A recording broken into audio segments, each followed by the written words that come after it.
We're thrilled to announce that Hofämterspiel is now fully funded thanks to your incredible support. This means that the decks are officially going into production, and from this point forward, every backer is guaranteed to receive the decks they've ordered.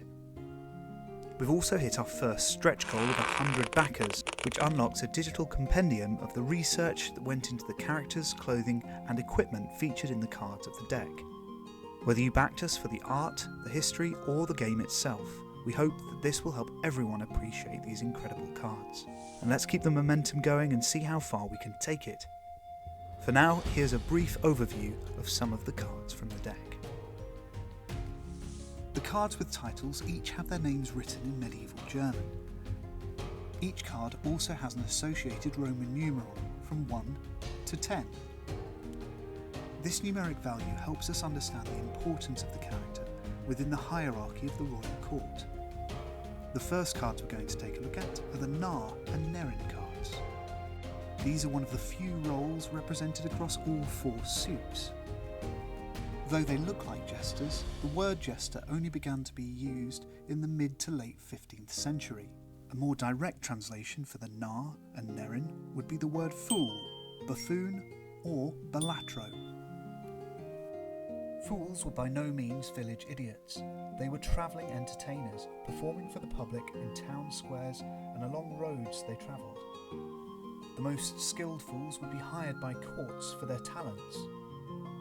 Fools would often enhance their performance with props, belled clothes and exaggerated clothing. It should therefore come as no surprise that the fool cards hold the lowest rank in the deck, with a value of 1.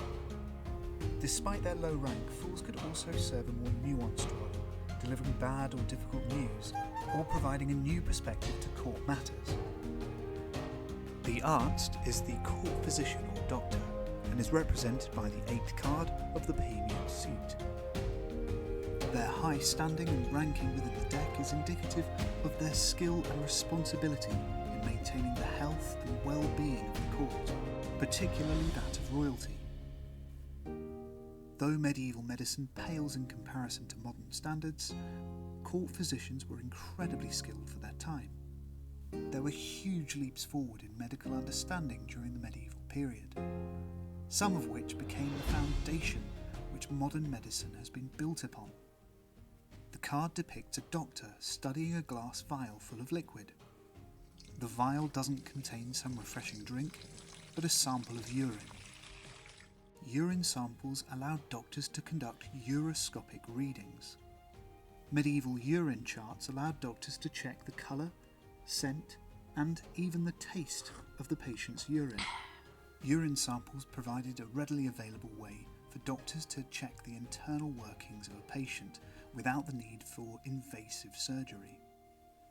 In the Middle Ages, urine vials were synonymous with the profession of trained physicians, in the same way that lab coats are associated with scientists in the modern day. The last character for this video is the boat, or messenger.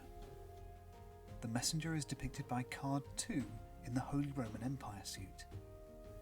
Politely doffing his bicoquette hat, the messenger holds a letter secured with a wax seal.